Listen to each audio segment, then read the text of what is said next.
Élu, en ce 10 août, la question qui presse contre ton esprit n'est pas simplement de savoir pourquoi tu as perdu quelque chose, mais qui a pris ce que tu étais destiné à porter. Tu as ressenti la douleur de voir une opportunité disparaître, une relation changer, une porte se fermer, ou une saison passer pendant que tu cherchais encore à comprendre ce qui s'était produit.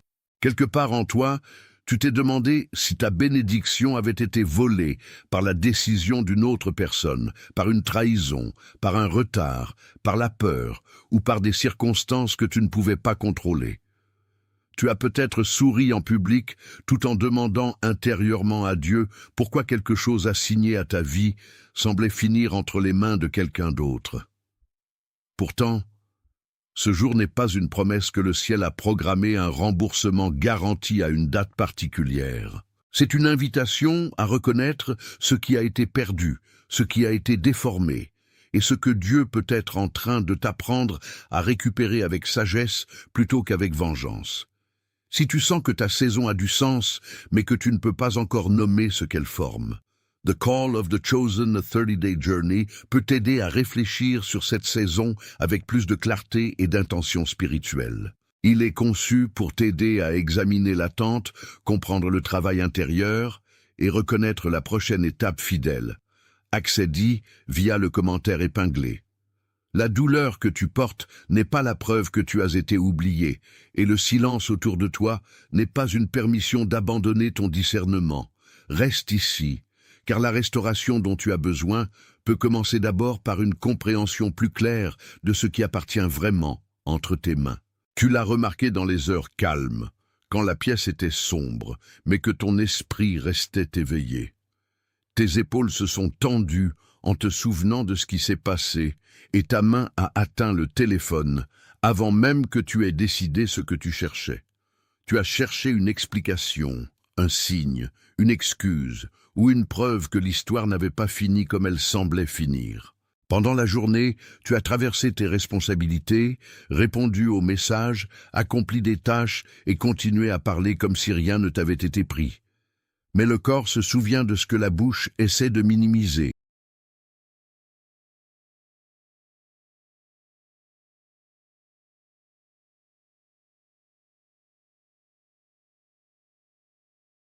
Attention, vous devez vous préparer maintenant. J'ai préparé un contenu exclusif pour ceux qui sentent qu'ils ont été mis à part pour quelque chose de plus grand, mais vivent entourés de bruit, de distractions et de surcharge mentale. C'est un parcours de 30 jours qui va transformer votre vie, un chemin guidé pour blinder votre esprit et vous préparer à ce qui vient avec des pratiques quotidiennes de focus, de limites et de discipline.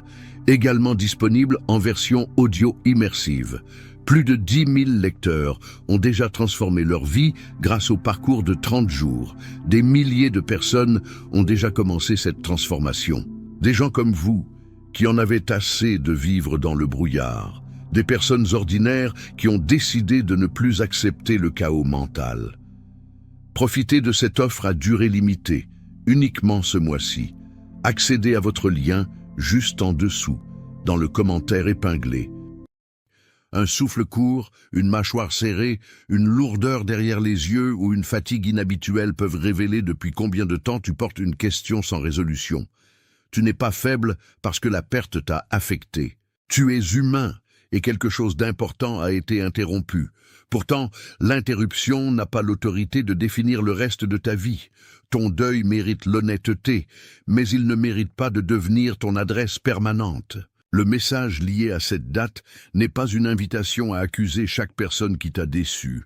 C'est un appel à distinguer ce qui a été volé, ce qui a été abandonné sous la pression, ce qui ne t'a jamais été assigné, et ce que Dieu te demande de reconstruire différemment.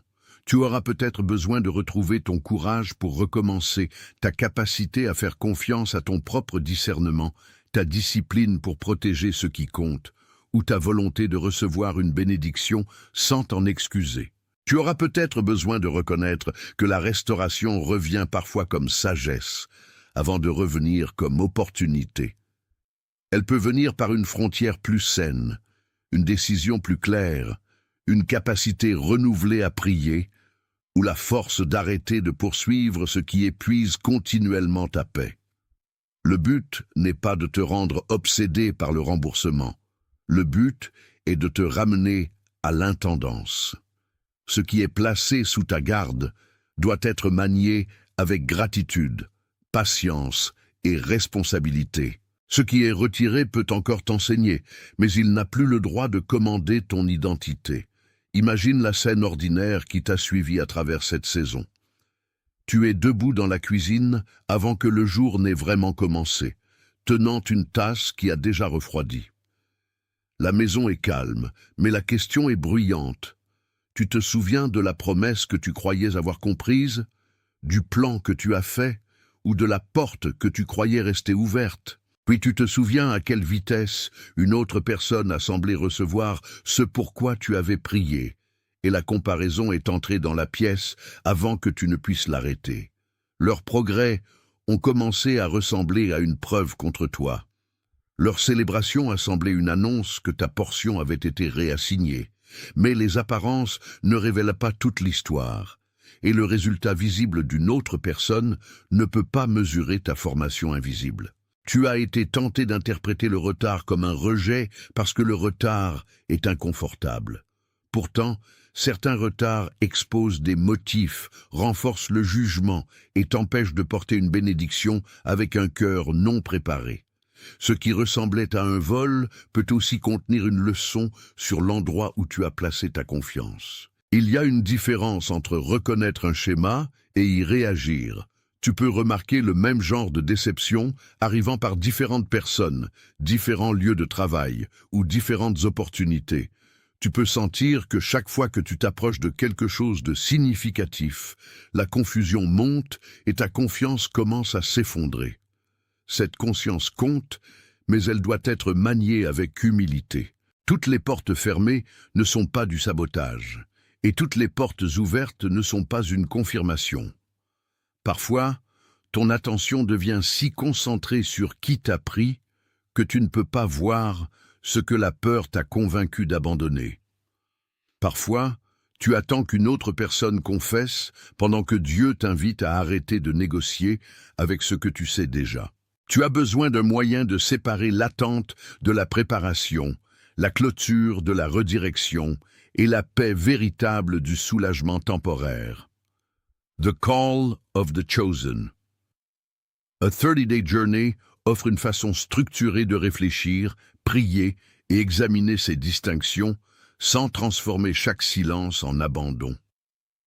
Des lecteurs ont utilisé la réflexion guidée pour organiser leurs prières et gagner en clarté sur des saisons qui semblaient autrefois confuses. Si tu as besoin d'aide pour comprendre ce que cette attente peut former en toi, trouve-le via le commentaire épinglé et commence par le jour qui répond à ton besoin présent. La clarté n'efface pas l'histoire, mais elle peut empêcher l'histoire de contrôler ta prochaine décision. Une fois que tu comprends la différence entre perte et libération, tu peux avancer sans porter l'ombre de quelqu'un d'autre dans chaque nouvelle opportunité. La première opposition que tu affrontes n'est peut-être pas une personne du tout. C'est peut-être la pression de prendre une décision simplement parce que tu es fatigué de l'incertitude. La fausse urgence te dit que si tu ne forces pas une réponse maintenant, tu perdras tout pour toujours. La comparaison murmure que le timing de quelqu'un d'autre est ton échéance. La peur t'exhorte à accepter le premier substitut, rouvrir la mauvaise porte, t'expliquer auprès de personnes qui ont déjà choisi de ne pas comprendre ou dépenser ta force restante pour prouver que tu as été maltraité. Ces impulsions peuvent sembler puissantes parce qu'elles promettent un soulagement immédiat. Pourtant, le soulagement n'est pas toujours la paix. Une réaction hâtive peut te replacer dans le même cycle qui t'a blessé. Avant de répondre, acheter, retourner, confronter ou t'engager, accorde-toi suffisamment de calme pour entendre ce que le désespoir ne peut pas entendre. Tu n'as pas à nier l'injustice que tu as vécue, mais tu n'as pas non plus à laisser l'injustice t'entraîner à vivre sans sagesse. Considère Joseph, qui a été trahi par ses frères et emmené dans un avenir qu'il n'avait pas choisi. Son histoire ne rend pas la trahison inoffensive, et elle ne suggère pas que chaque perte sera remboursée sous la même forme visible. Elle montre que l'action des autres peut altérer ton parcours sans posséder l'autorité finale sur ton appel.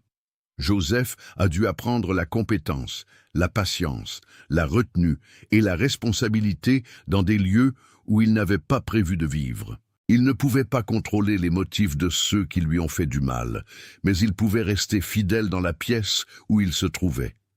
Ta vie ordinaire peut ne pas ressembler à la sienne, mais le principe peut te rencontrer dans un lieu de travail difficile, une relation familiale tendue, un plan retardé ou une saison où ta contribution semble négligée.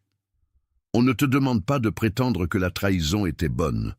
On te demande de refuser la croyance que la trahison te rend inutile. Les mains qui t'ont relâché ont peut-être changé ton emplacement, mais elles n'ont pas effacé les dons, les leçons et les responsabilités qui se développent encore en toi.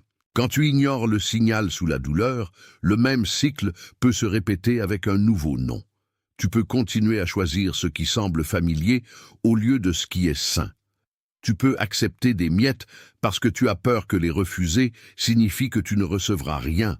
Tu peux rester disponible pour des personnes qui ne se souviennent de toi que lorsqu'elles ont besoin d'accéder à ta force. Tu peux appeler l'épuisement humilité, le silence paix et l'abandon de soi loyauté. Avec le temps, le cœur devient moins sensible à la direction parce qu'il est occupé à défendre de vieux choix.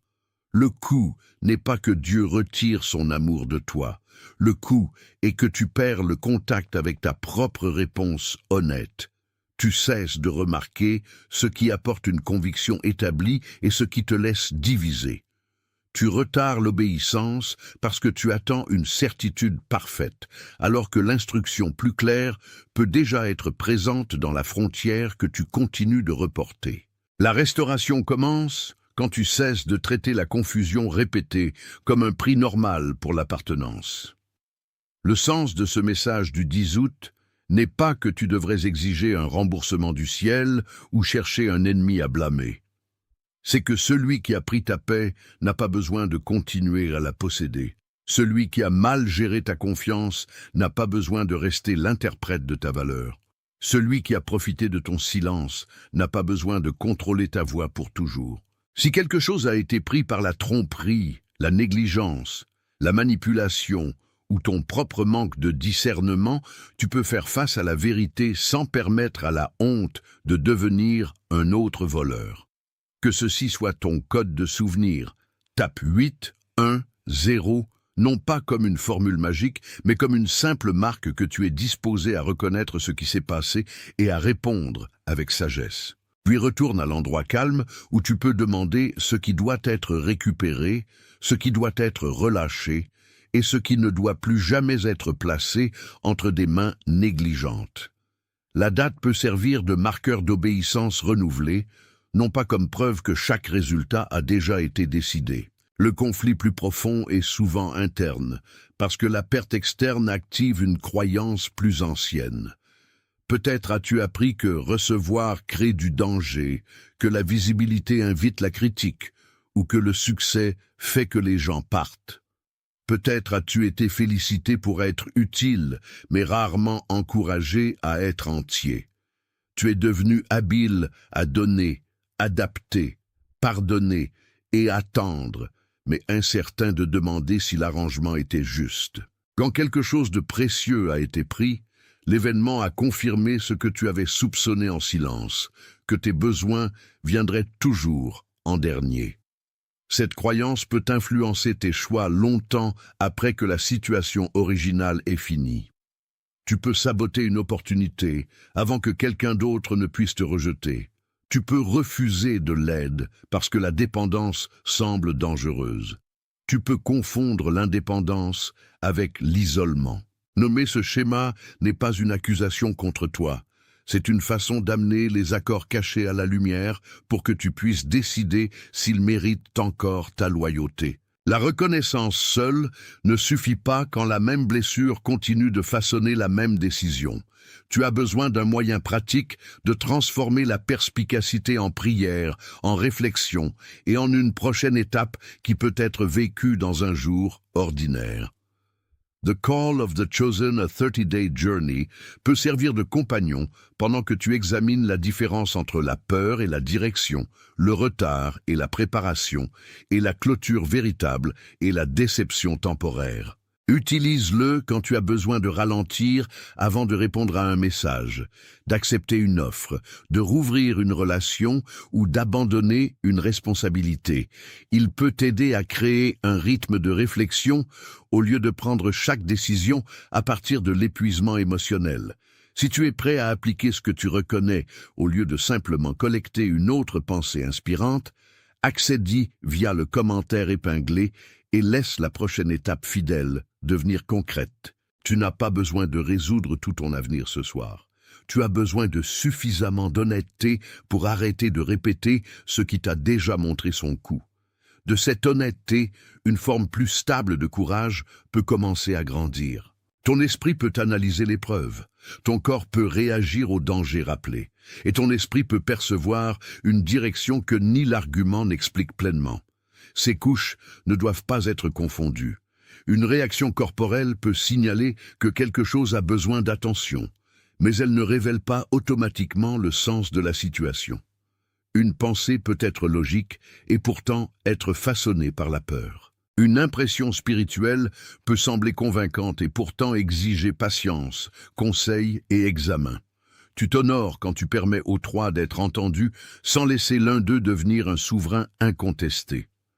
Respire assez lentement pour remarquer ce qui change quand l'urgence diminue. Écris les faits séparément de tes interprétations. Prie pour la sagesse sans exiger un signe dramatique. Puis observe si le chemin produit plus d'honnêteté, de responsabilité et de paix avec le temps. Le discernement n'est pas une performance de certitude. C'est la pratique patiente de devenir assez vrai pour reconnaître ce qu'on te demande réellement de porter. Tes relations exigent aussi du discernement, surtout après avoir été blessé. Une personne qui t'a trahi n'a pas besoin d'être haïe, mais elle ne doit pas non plus se voir accorder le même accès à nouveau. Le pardon peut libérer ton cœur de la vengeance, pendant que les frontières protègent ta vie du mal répété. Tu peux souhaiter du bien à quelqu'un sans retourner au rôle dans lequel il a abusé de ta confiance. Tu peux écouter sans être d'accord, rester bienveillant sans devenir disponible, et quitter une conversation sans expliquer chaque détail. Un discernement sain ne te rend pas suspect de tout le monde. Il t'apprend à observer la cohérence, la responsabilité et l'effet de la proximité sur ton caractère. Remarque qui respecte ton nom, qui célèbre ta croissance sans compétition et qui ne s'intéresse à toi que lorsque tes ressources sont utiles. Le but n'est pas de construire une forteresse autour de ton cœur, c'est d'arrêter de confondre une porte non verrouillée avec une bienvenue commandée. L'opposition travaille souvent par des urgences moindres. Elle remplit la journée de petites demandes, jusqu'à ce qu'il ne te reste plus d'attention pour la décision qui compte le plus. Elle te garde à faire défiler quand tu as besoin de dormir, à réagir quand tu as besoin de réfléchir, et à t'expliquer quand tu as besoin de rester silencieux. Elle te renvoie vers de vieilles conversations, non pas parce qu'elles contiennent une nouvelle sagesse, mais parce que la répétition semble plus facile que le changement. La fatigue fait que chaque question paraît plus grande, et chaque frontière semble cruelle. Le retard devient alors une stratégie pour te garder divisé. Tu n'as pas besoin de vaincre chaque distraction par un seul acte dramatique. Tu peux retirer une source de bruit, reporter une réponse inutile et protéger une période de calme. Ton attention fait partie de ton intendance. Là où tu la places répétitivement, façonnera ce que tu peux reconnaître. Une vie encombrée par l'urgence des autres laisse peu de place à la conviction silencieuse qui pourrait te guider vers la restauration. Le point de bascule vient quand tu arrêtes de négocier avec la vérité liée à ce message. Tu ne sais peut-être pas qui rendra ce qui a été perdu, et tu ne recevras peut-être jamais les excuses que tu méritais. Tu ne verras peut-être pas un renversement visible à la date qui a éveillé cette réflexion, mais tu peux décider que le vol d'une autre personne ne deviendra pas le vol permanent de ton identité, de ta discipline ou de ton avenir. Tu peux admettre qu'une porte était mauvaise pour toi, même si tu l'as autrefois supplié de s'ouvrir. Tu peux pleurer ce qui s'est passé sans lui construire un autel. Tu peux reconnaître ta part sans porter la responsabilité des choix d'une autre personne. La vérité peut exiger que tu fasses un appel difficile, fermes un compte, révises un plan, cherches un conseil sage ou te reposes avant d'agir. Quoi qu'elle exige, laisse-la être guidée par l'intégrité plutôt que par le désir de faire sentir à quelqu'un d'autre la douleur que tu as ressentie. La restauration commence là où l'auto-illusion finit. Imagine un jardin scellé caché derrière un vieux mur de pierre. À l'intérieur, des graines se sont reposées sous le sol à travers des saisons de pluie, de chaleur et de froid. De l'extérieur, le mur semble ne rien montrer. Quelqu'un qui passe pourrait supposer que le sol est vide, abandonné ou incapable de produire de la vie. Pourtant, sous la surface, des racines se sont formées dans l'obscurité, protégées des mains négligentes et des intempéries. Que ce jardin soit la seule image soutenue que tu portes à travers la prochaine partie de ce message. Ce qui était caché n'était pas nécessairement mort. Ce qui était retardé n'était pas nécessairement refusé. Le mur peut représenter une frontière, une saison de protection, ou la distance requise pour que quelque chose de tendre se développe sans pression publique. Tu as été tenté de mesurer ta vie par ce qui peut être vu de la route. Mais une partie du travail le plus important se produit là où les applaudissements ne peuvent pas atteindre et où la comparaison ne peut pas interférer. À l'intérieur de ce jardin caché, la formation se produit sans annonce. Les racines ne deviennent pas plus fortes parce que quelqu'un les regarde. Elles s'approfondissent parce que le sol les tient, parce que l'humidité les atteint et parce que la graine répond aux conditions disponibles. De la même façon, ton caractère a peut-être été développé par de petits actes que personne n'a célébrés. Tu as tenu ta parole quand la rompre aurait été plus facile. Tu as continué à travailler sans recevoir de reconnaissance immédiate. Tu as prié pendant que tes émotions restaient agitées. Tu as appris à faire une pause avant de répondre, à épargner avant de dépenser, à parler honnêtement sans cruauté et à partir sans créer de scène. Ces actes peuvent sembler ordinaires, mais ils ne sont pas vides. Ils te préparent à tenir ce que tu as autrefois demandé. Si la restauration venait avant cette préparation, tu pourrais retourner aux mêmes habitudes qui ont perdu la bénédiction en premier lieu. La saison cachée n'est pas une punition. C'est là que la capacité est tranquillement construite. Le jardin a aussi un mur, parce que toutes les mains ne méritent pas d'accéder au sol. Certaines personnes ne remarquent la croissance que quand elles peuvent la réclamer, la contrôler ou en bénéficier. Certains environnements exposent des débuts tendres à la critique avant qu'il n'ait assez de force pour y résister. Certaines conversations te font déterrer ce qui avait besoin de temps. La barrière n'est pas une preuve que tu es supérieur ou que tout le monde dehors est un ennemi. C'est une reconnaissance pratique que la croissance exige des conditions appropriées. Tu auras peut-être besoin d'arrêter de présenter chaque plan avant qu'il ne soit prêt. Tu auras peut-être besoin de garder certaines prières privées jusqu'à ce qu'elles deviennent des décisions. Tu auras peut-être besoin de quitter des espaces où ta vulnérabilité est répétitivement transformée en divertissement ou en levier. Le mur n'est pas fait pour emprisonner le jardin. Il est fait pour préserver la possibilité de fruits. Une frontière peut être une expression d'amour pour ce que Dieu t'apprend encore à protéger. Puis, sous le sol, le mouvement commence. Une racine trouve de la place, une tige pousse vers le haut, et une petite brèche apparaît là où la surface semblait autrefois inchangée. Rien dans ce mouvement n'exige que la graine crie.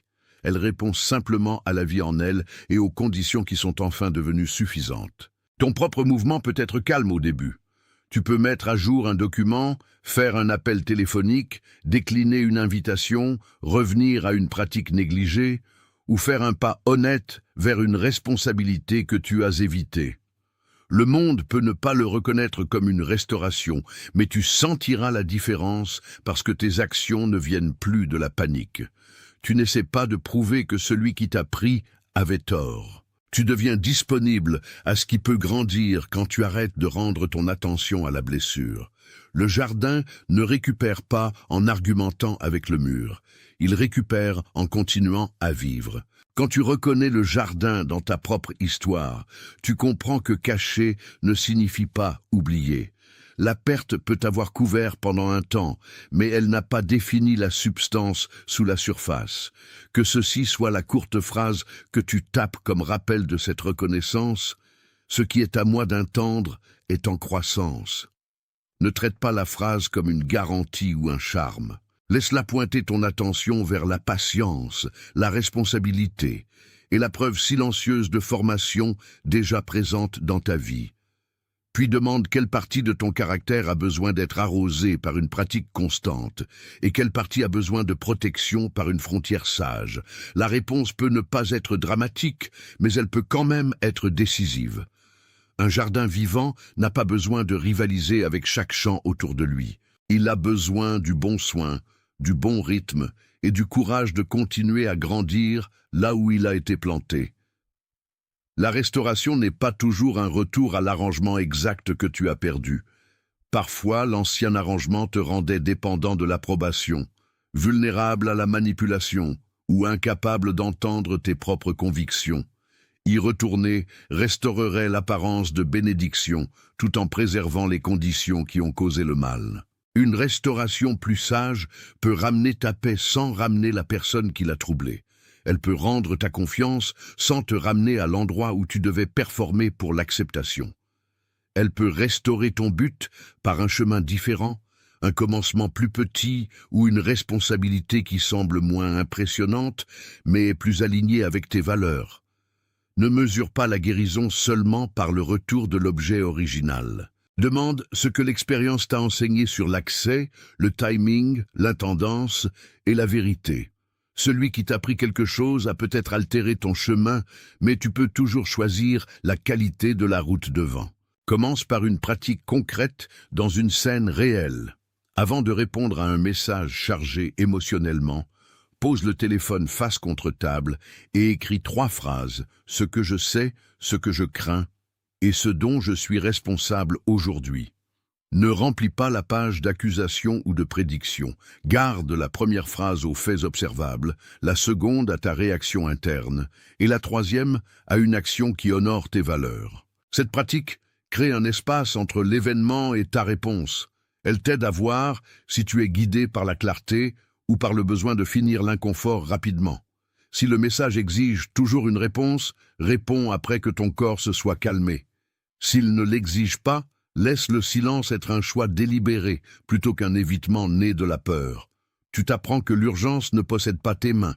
Cette leçon peut protéger la prochaine bénédiction plus efficacement que n'importe quelle déclaration dramatique.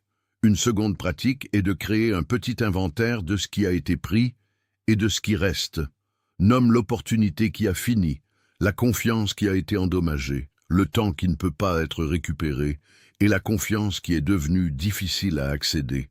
Puis nomme ce qui reste, ta capacité à apprendre, ta capacité à choisir, les personnes qui ont montré de la constance, les compétences que tu as développées et les valeurs que tu refuses d'abandonner. Ce n'est pas un exercice pour faire semblant que la perte est un gain. C'est une façon d'empêcher la perte de devenir le seul témoin dans la pièce. Lisse l'inventaire quand la comparaison te dit qu'il ne reste rien. Puis choisis une ressource restante et mets-la en action. Utilise la compétence, fais la connexion saine, protège l'heure ou accomplis la tâche. L'intendance devient convaincante quand elle passe de la pensée à la pratique. Tu peux aussi découvrir que la protection arrive parfois par des limites. Une porte fermée peut être miséricorde quand la pièce t'aurait requis de devenir plus petit. Une réponse retardée peut être miséricorde quand tes motifs sont encore mêlés de peur. Un rythme changé peut être miséricorde quand la disponibilité constante t'a rendu amer et épuisé. Toutes les limites ne sont pas une attaque contre ta liberté. Certaines limites t'empêchent de donner de l'énergie sacrée à des demandes ordinaires. Tu es autorisé à arrêter de répondre immédiatement. Tu es autorisé à examiner un accord avant de l'accepter. Tu es autorisé à dire qu'une conversation n'est plus productive. Tu es autorisé à partir sans rendre ton départ dramatique. Ces choix ne garantissent pas un avenir sans douleur, mais ils font place à un avenir vrai. La bénédiction que tu demandes à récupérer peut exiger un nouveau contenant, parce que l'ancien contenant fuyait chaque fois que tu essayais de le remplir. Maintenant, nomme une décision claire qui découle de ce que tu as reconnu. Peut-être ne poursuivras-tu plus d'explications auprès de quelqu'un engagé à ne pas te comprendre. Peut-être retourneras-tu à une discipline qui renforce ton travail. Peut-être protégeras-tu ton sommeil, chercheras-tu un conseil sage, réviseras-tu un engagement financier ou arrêterais-tu d'offrir un accès là où la responsabilité est absente. Garde la décision assez spécifique pour pratiquer et assez humble pour évaluer. Tu n'as pas besoin de l'annoncer à tout le monde pour qu'elle devienne réelle. Une décision devient forte par la répétition, non par le volume. Que la date te rappelle le moment où tu as arrêté de demander si tu pouvais forcer le passé à changer et à commencer à demander comment tu entendrais l'avenir. La personne qui t'a pris peut rester hors de ton contrôle, mais ta prochaine action fidèle peut rendre une partie de ton autorité à tes propres mains. Si ce message t'a aidé à ralentir et à